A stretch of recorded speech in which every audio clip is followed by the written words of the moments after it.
as you guys can see, I have a little bit of a trim problem, I would say. This trim was actually given to me from some folks on Craigslist, and me and Diesel went out there and picked it up recently. So I figured I would go ahead and build myself a lumber rack for this. And well, if you want to see how I did it, stick around. What you think, Diesel? Yeah? All right, let's go.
Alright, so what I've done here is, the first time around, what I want to be able to do is I want to take one of my 2x4s, slide it against my stop here, and then I'm going to put some glue on top.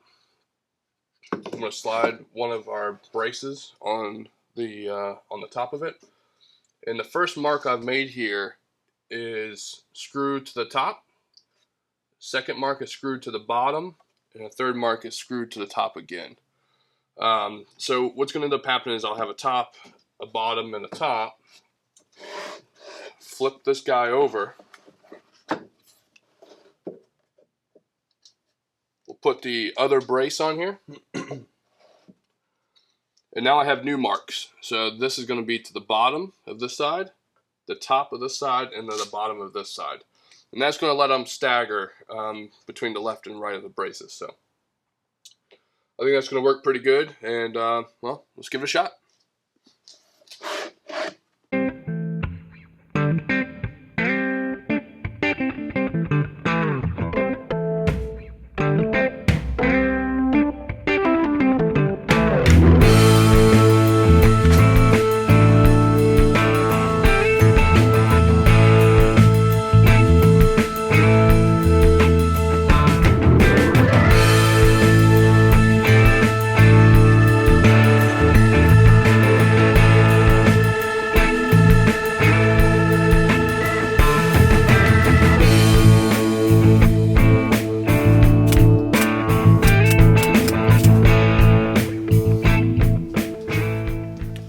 I know what you're thinking. Well, why is he putting in brads when it's obviously not going to be strong enough to hold it with just brads? And you'd be right.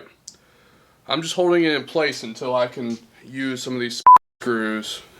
Yeah, they're called to hold it in permanently. But for now, I'm just going to use the brads to hold it in place. I'm just one guy, so it's much easier to do that than trying to drill in the screws at the same time. So.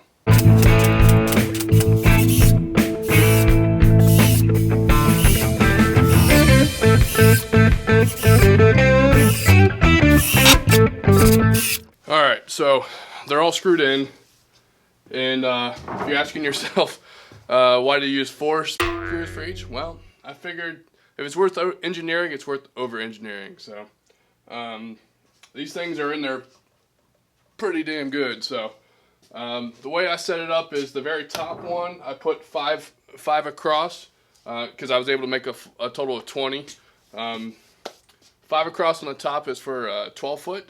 And then these 3 down here are for 8 foot max. A lot of the trim pieces that I grabbed earlier aren't a full 8 feet, so I wanted to make sure that in the middle it had a place, you know, for support. So that's what I went with. If you decide to do it yourself, of course it's up to you. I just know that I had, you know, a lot of pieces of trim as you saw earlier. So anyways, I hope you like it, and now it's just a matter of filling it up. So alrighty.